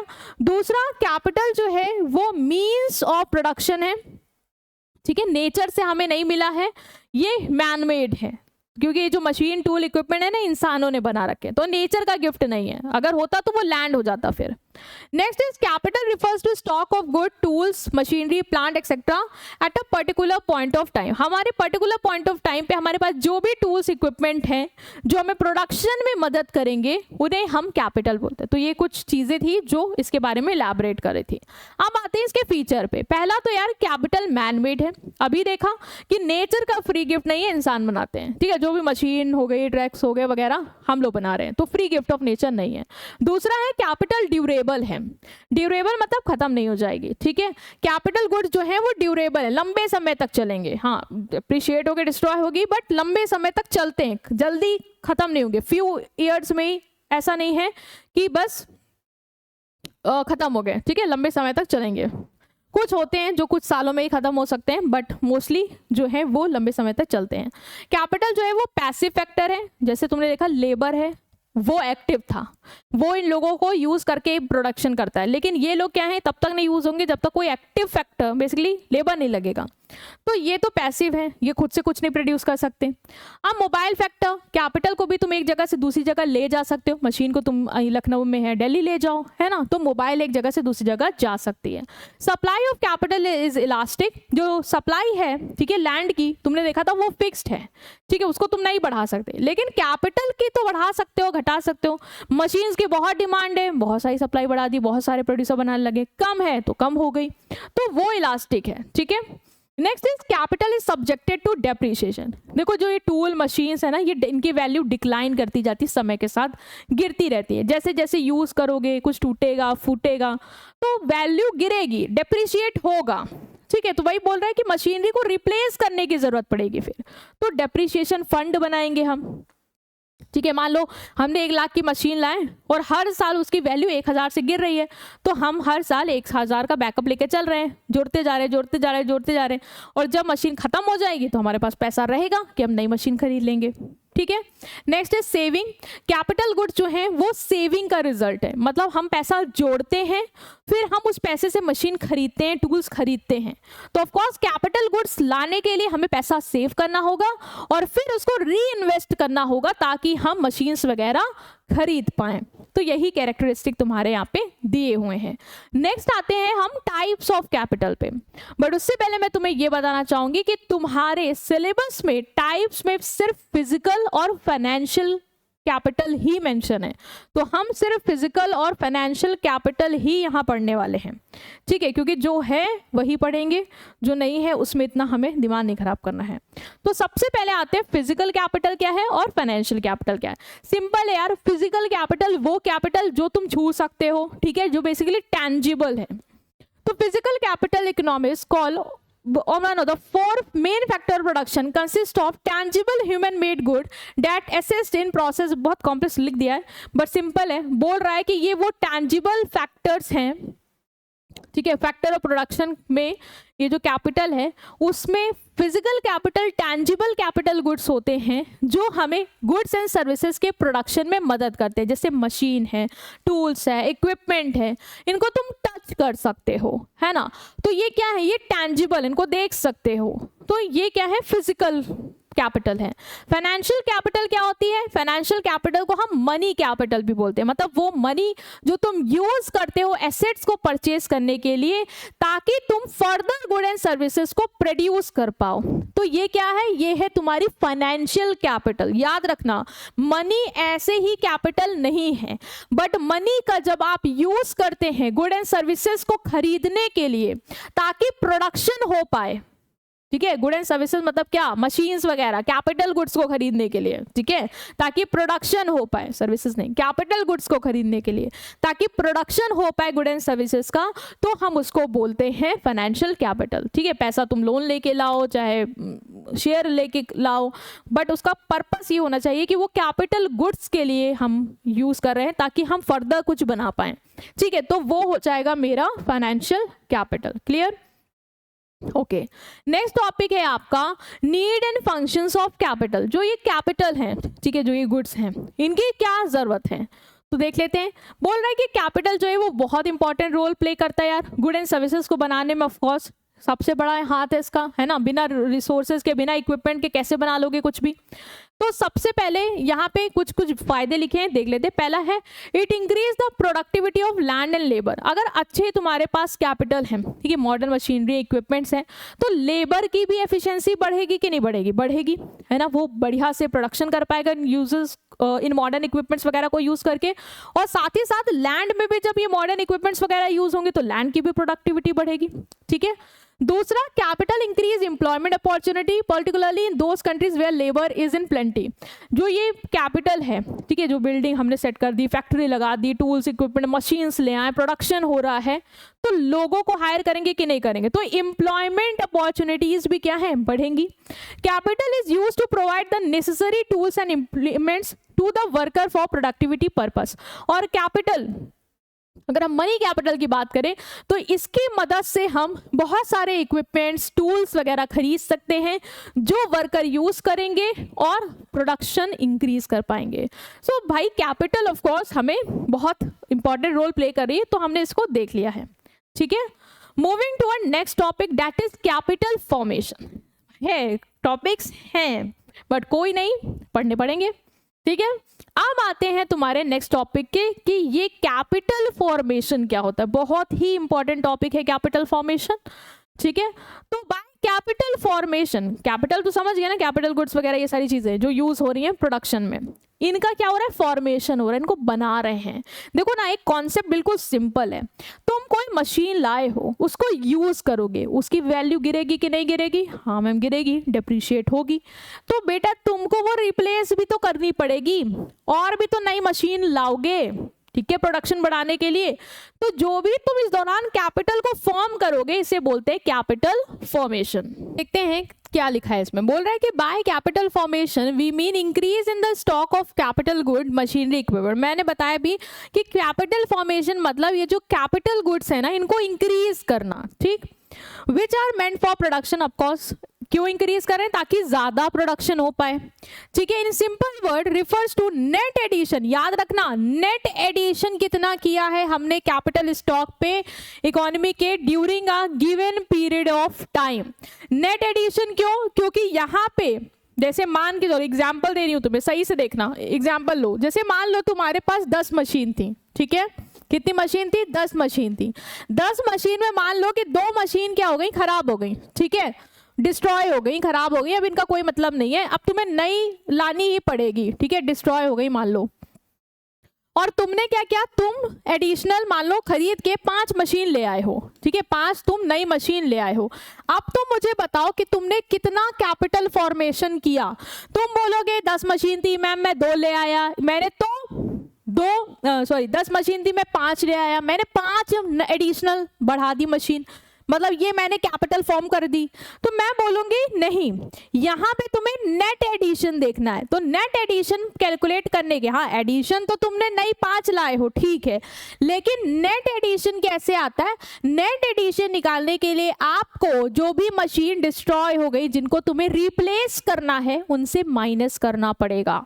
मतलब कि टोटल जो तुमने नेट एडिशन किया है यहाँ पे, वो क्या आएगा? वो आएगा 10 में से जो यार 2 मशीन तो जो तुम 5 लाए हो, ठीक है, 5 करती हूँ यहाँ पे, मतलब मैं तुम्हें नेट एडिशन दिखा रही हूँ, कैपिटल फॉर्मेशन कितनी हो रही है।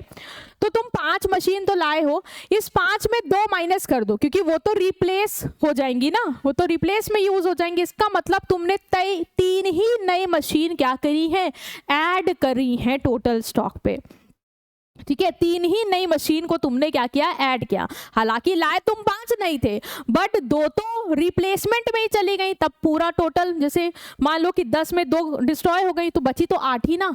अब 8 मशीन में हमें फिर से 10 करनी है, तो उसके लिए तुम्हारी वो 2 नई मशीन तो रिप्लेसमेंट वाली में लग गई। इसका मतलब जो मशीन बढ़ी है, जिससे मतलब 10 के बाद जो बढ़ा है मेरा, वो मेरा सिर्फ और सिर्फ 3 मशीन से ही बढ़ा। तो नेट कैपिटल फॉर्मेशन मेरा 3 हो गया। तो याद रखना, नेट कैपिटल फॉर्मेशन देखते हैं।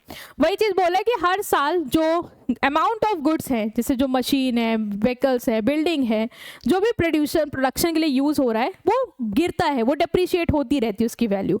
हैंस उनको रिप्लेस करना भी जरूरी है ना। ये जो ओल्ड एसेट है, इनको नए एसेट से तुम्हें रिप्लेस भी करना पड़ेगा। इसी रिप्लेसमेंट को हम क्या बोलते हैं, रिप्लेसमेंट इन्वेस्टमेंट बोलते हैं। क्या बोलते हैं, रिप्लेसमेंट इन्वेस्टमेंट, या मेंटेनिंग कैपिटल इंटैक्ट भी बोलते हैं। जब हम न्यू मशीन से ओल्ड मशीन को क्या करते हैं, रिप्लेस करते हैं, क्योंकि ओल्ड मशीन डेप्रिशिएट होगा, यूज नहीं कर सकते, तो नई से इसको क्या करा, रिप्लेस कर दिया। तो रिप्लेस किया तो मतलब हमने इसको क्या नाम दे दिया, मेंटेनिंग कैपिटल इंटैक्ट या रिप्लेसमेंट इन्वेस्टमेंट। ऐसा इन्वेस्टमेंट जो रिप्लेसमेंट के लिए किया गया है ना। ये देखो ऐसे बॉल जा रही है, ऐसा इन्वेस्टमेंट जो रिप्लेसमेंट के लिए किया है।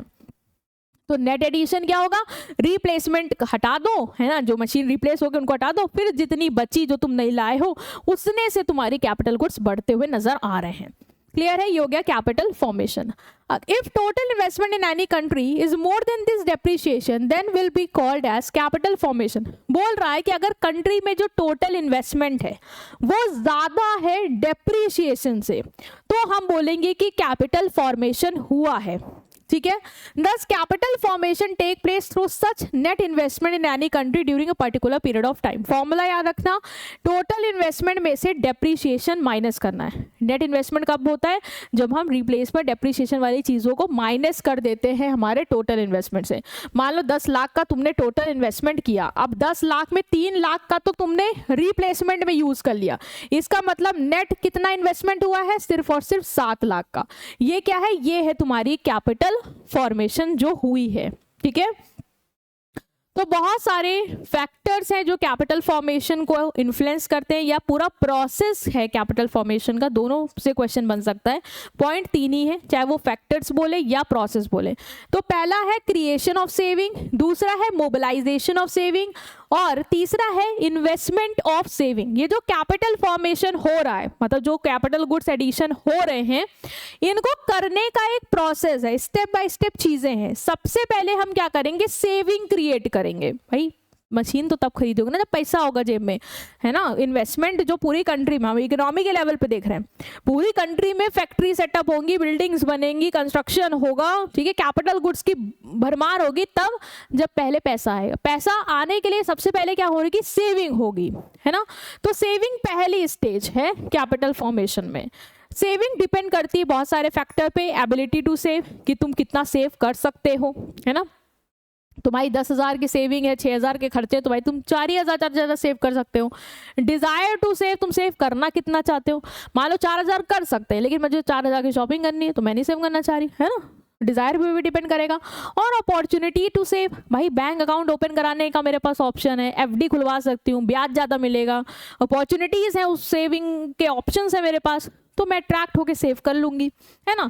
तो ये सब मेरी सेविंग को अफेक्ट करते हैं। तो सबसे पहला स्टेप है कि सेविंग होनी चाहिए। बोल रहा है ability to save directly depend on the level of income. Simple है यार, अभी बताया, तुम कितना सेव कर सकते हो वो डिपेंड करता है तुम्हारी इनकम कितनी है ना। इनकम ज्यादा होगी ज़्यादा सेव करोगी, कम होगी तो नहीं कम करो पाओगे। इसके अलावा टैक्सेशन पॉलिसी कितनी है वो भी अफेक्ट करेगा। ज़्यादा सरकार टैक्स लगाती है तो तुम टैक्स ही दे रह जाओगे, सेव कहाँ कर पाओगे।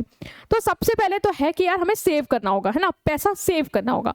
दूसरा है मोबिलाइजेशन ऑफ सेविंग। अब जो घर घर पैसा सेव हुआ है ना, उसको इकट्ठा किया जाएगा। ठीक है, कैपिटल फॉर्मेशन तब तक नहीं होगा जब तक सेविंग जो है वो मोबिलाइज ना हो। मतलब सेविंग घर में पड़ी है तो फिर कैसे मशीन्स वगैरह आ सकती हैं। मतलब वो लाने के लिए सबसे पहले तो सेविंग घर से निकले, मतलब हम लोग जाएं बैंक में पैसा जमा करें, है ना, बैंक के पास पैसा आए, तो वो है दूसरा स्टेप, ताकि बैंक फर्दर जो भी बिजनेसमैन है उनको वो पैसा दे, वो फैक्ट्री सेटअप करे, बिल्डिंग खरीदे, मशीन खरीदे, जिससे कंट्री में कैपिटल गुड्स बनने लग जाए, ज़्यादा से ज़्यादा आए। ठीक है, तो उसके लिए मोबिलाइजेशन ज़रूरी है। तो कैपिटल फॉर्मेशन तब तक नहीं हो सकता जब तक सेविंग जो लोगों ने करी है वो मोबिलाइज ना हो। सेविंग बहुत लोग करते हैं, millions of house hold firm पैसा बचाते ही बचाते हैं।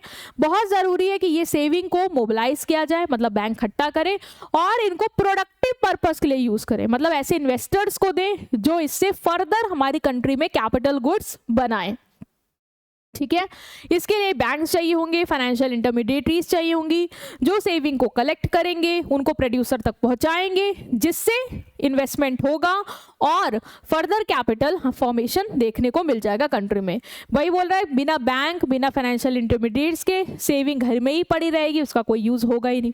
तो दूसरा है यार सेविंग को मोबिलाइज करना, इकट्ठा करना, और तीसरा है इन्वेस्टमेंट ऑफ सेविंग। थर्ड और लास्ट स्टेज जो है कैपिटल फॉर्मेशन की वो है कि ये जो सेविंग है जो हमने इकट्ठा की है उसको इन्वेस्ट करना।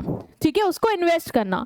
यूजेस मोबिलाइज सेविंग यूटिलाइज और invested, there can not be capital formation. भाई सेविंग आ गई, इकट्ठा हो गई, अब सेविंग को तुम्हें ऐसे मतलब प्रोड्यूसर, ऐसे बिजनेसमैन को देना होगा जो इस सेविंग से फर्दर कैपिटल गुड्स को खरीदे और कंट्री में कैपिटल फॉर्मेशन करें। ठीक है, अब एंटरप्रेन्योर तुमसे कब लेगा वो पैसा लोन के फॉर्म में? जब उसको रेट ऑफ इंटरेस्ट कम मिले, है ना। ज्यादा दाम पे तुम लोन दोगे तो वो नहीं लेगा भाई वो सेविंग्स, है ना। दूसरा, अगर उसको लग रहा है कि कहीं प्रॉफिट की एक्सपेक्टेशन है तभी वो कोई प्रोजेक्ट सेटअप करेगा, तभी वो फैक्ट्री लगाएगा, तभी वो इक्विपमेंट्स खरीदेगा।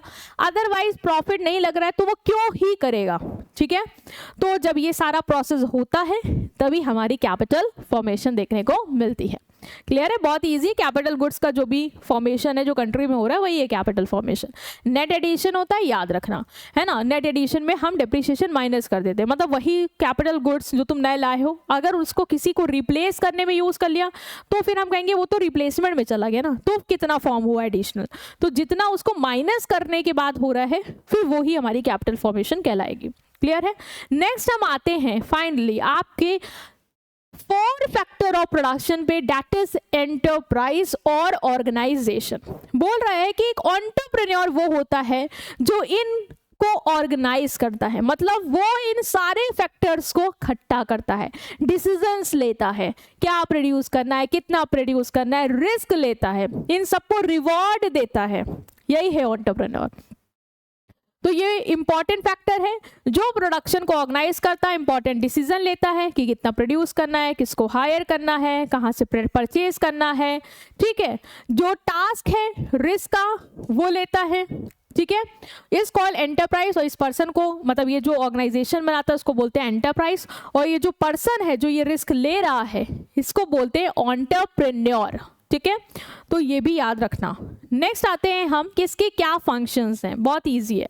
देखो सबसे पहले यार अगर तुम ही कुछ सेटअप कर रहे हो, बिजनेस कर रहे हो, तुम सारे फैक्टर्स को लेके आए हो तो तुम खुद सोचो तुम रिस्क ले रहे हो कि नहीं ले रहे हो। हाँ मैम ले रहे हैं, कुछ नया कर रहे हैं, मान लो गुड एंड सर्विसेज प्रोड्यूस कर रहे हैं तो हम रिस्क तो ले ही रहे हैं।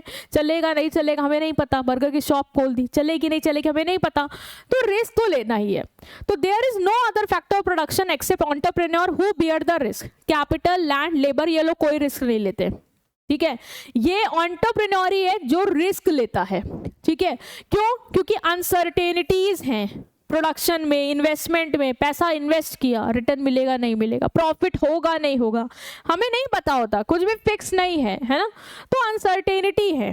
और बाकी रिस्क ये है कि टेक्नोलॉजी ऑब्सोल्यूट हो सकती है। मतलब मैंने मान लो कोई मशीन सेटअप करी प्रोडक्शन करने के लिए, कल को पता चला कि टेक्नोलॉजी बदल गई है, अब कुछ नया मेथड आ गया है, तो भी तो डर है कि यार रिस्क है कि पैसा फिर फंस जाएगा, बर्बाद हो जाएगा, फिर हमें नया कुछ करना पड़ जाएगा।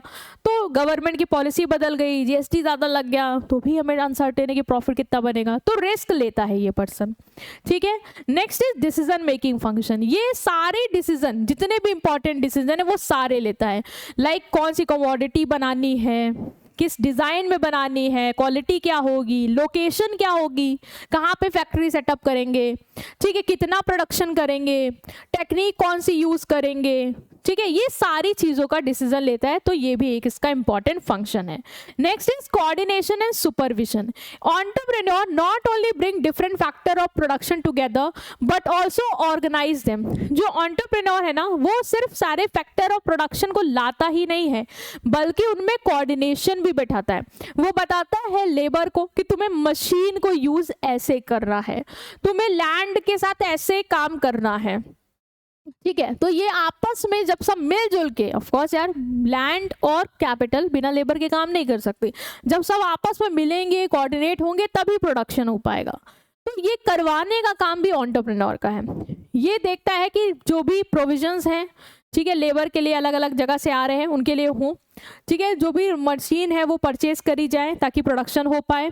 ये सारे फैक्टर आपस में मिलके काम करें, लड़ाई झगड़ा ना हो, ठीक है। ऑफ कोर्स मशीन को लेबर तोड़े ना जल्दी प्रोडक्शन करने के चक्कर में, प्रॉपर कोऑर्डिनेशन हो ताकि प्रोडक्शन कम से कम कॉस्ट पे हो पाए। लेबर को लाना, उनको काम देना, उनमें काम बांटना, उनको सुपरवाइज करना, ये सारे काम तुम्हारे एंटरप्रेन्योर के हैं। Next is distributive function. Entrepreneur decide करता है कि हर फैक्टर ऑफ प्रोडक्शन का क्या रिवॉर्ड होगा, ठीक है। In deciding this he has to bear in mind their relative contribution to production, कि कोई कैपिटल है तो उसको कितना रिवॉर्ड दिया जाए, कितना उसको रिटर्न दिया जाए इंटरेस्ट के फॉर्म में, लेबर को कितनी वेजेस दी जाए, तो ये सब हमें कैलकुलेट करना पड़ता है। लैंड का कितना रेंट दिया जाए, तो वो ये सब सोचता है। इनोवेटिव फंक्शन, जो एंटरप्रेन्योर है वो इनोवेटिव होता है, कुछ नए तरीके लाता है चीज़ों को करने के, चीज़ों को बेहतर बनाने के, है ना। तो इनोवेशन तो करना ही करना पड़ेगा ताकि ज़्यादा से ज़्यादा प्रॉफिट ये अर्न कर पाए। तो ये हो गए कुछ फंक्शंस। अब आते हैं तुम्हारे लास्ट टॉपिक पे, जो कि है इंपॉर्टेंस या role of entrepreneur in economic development. हमारी कंट्री के डेवलपमेंट में इनका क्या रोल है वो अब देखते हैं। सबसे पहला है आउटपुट इंक्रीज करते हैं। Size of national income which is considered the indicator economic development of nation is largely determined by the amount and quality of entrepreneur resources. Entrepreneur कितना अच्छा काम कर रहे हैं, कितना अच्छे बिजनेस चल रहे हैं, उसके बेसिस पे हमारी कंट्री की जो नेशनल इनकम है वो इफेक्ट होती है। अगर एंटरप्रेन्योर भारी मात्रा में प्रोडक्शन कर रहे हैं, प्रॉफिट अर्न कर रहे हैं, तो हमारी कंट्री की नेशनल इनकम भी बढ़ती हुई नजर आएगी। तो पहला तो ये हो गया, कंट्री में गुड्स एंड सर्विसेज का आउटपुट बढ़ेगा, नेशनल इनकम बढ़ेगी, तो ये एक इंपॉर्टेंट रोल ये प्ले कर रहे हैं इकोनॉमी में। नेक्स्ट इज सेविंग की मोबिलाइजेशन। एंटरप्रेन्योर क्या करते हैं, जो आइडियल सेविंग है, मतलब जो पब्लिक यूज नहीं कर रही, घर पे पड़ी है, उसको बैंक से लोन के फॉर्म में लेके ऐसे प्रोजेक्ट में लगाते हैं जहां से वो आइडियल सेविंग का यूज होके प्रॉफिट बन पाए, ठीक है। इन्वेस्टमेंट करते हैं ताकि उस कैपिटल फॉर्मेशन कर पाए, है ना, कैपिटल गुड्स बना पाए, बिल्डिंग सेट कर पाए, बड़े बड़े प्रोजेक्ट लगा पाए, जहां से सरकार को कंट्री को पैसा मिले, इनकम जनरेट हो, ठीक है, कंट्री का डेवलपमेंट हो। Next is employment opportunity. Of course जो एंटरप्रेन्योर हैं वो बिजनेस सेटअप करेंगे, ठीक है, फैक्टर्स को लाएंगे तो लेबर भी तो लाएंगे, तो एम्प्लॉयमेंट अपॉर्चुनिटीज क्रिएट होंगी, लोगों को जॉब्स मिलेंगी, ठीक है। Next is balance regional development. Fourthly ये फोकस करती है कि ये इंडस्ट्रीज बैकवर्ड रीजन पे रखें, है ना, बैकवर्ड एरियाज जो है कंट्री के, जहाँ पे सुविधाएं नहीं उपलब्ध है वहाँ पे इनको सेटअप करें। क्यों? क्योंकि बैकवर्ड एरियाज में गवर्नमेंट बहुत ज़्यादा सब्सिडीज देती है, टैक्स रेट पे छूट देती है, बिजली की छूट देती है, तो ये फोकस करते हैं कि बैकवर्ड एरियाज में सेटअप करें अपनी फैक्ट्रीज वगैरह या इंडस्ट्रीज वगैरह, जिससे क्या होगा कि बैकवर्ड एरियाज को भी बूस्ट मिलेगा, वहाँ पे भी रोड्स बनेंगी, इलेक्ट्रिसिटी फैसिलिटीज प्रोवाइड की जाएंगी, एम्प्लॉयमेंट मिलेगा लोगों को, उनका स्टैंडर्ड ऑफ लिविंग बढ़ेगा, तो रीजन का डेवलपमेंट बैलेंस्ड होगा। मतलब ऐसा नहीं कि कुछ रीजन तो डेवलप है, कुछ अंडर डेवलप, फिर बैलेंस होगा सब में। Next is less dependence on other countries. Entrepreneur क्या करते हैं, नेशन को मदद करते हैं कि जो उनकी डिपेंडेंस है ना दूसरी कंट्री में, वो खुद क्या हो, कम हो। ये खुद ही कोशिश करते हैं कि अपनी ही कंट्री में ऐसे गुड्स बनाएं जो बाहर से क्या किए जा रहे हैं, मंगवाए जा रहे हैं। तो ये खुद प्रोड्यूस करेंगे तो हम बाहर से नहीं मंगवाएंगे, तो हमारी जो डिपेंडेंस है बाहर की कंट्रीज पे वो कम हो जाएगी। तो इस तरीके से ये हमारी कंट्री के इकोनॉमिक डेवलपमेंट में हमें मदद करते हुए नजर आते हैं। तो आई होप स्टूडेंट्स कि ये चैप्टर आपको समझ में आया होगा। इस चैप्टर में हमने 4 फैक्टर ऑफ प्रोडक्शन को डिटेल में पढ़ा और हर फैक्टर से आने वाले इंपॉर्टेंट टॉपिक्स को यहाँ पे कवर किया है। सो आई होप आप समझ पाए हैं। और अगर आपने अभी तक हमारा व्हाट्सएप चैनल नहीं ज्वाइन किया है तो लिंक है डिस्क्रिप्शन में, आप उसको ज्वाइन कर सकते हैं। बाकी ये नोट्स आपको मिलेंगे हमारे ऐप पे, जिसका लिंक है डिस्क्रिप्शन में, आप उसको डाउनलोड कर लेना, ठीक है। और मिलते हैं आपसे नेक्स्ट वीडियो पे नेक्स्ट चैप्टर के साथ। इसको रिवाइज करना मत भूलना। See you in next video, till then take care, goodbye, thank you.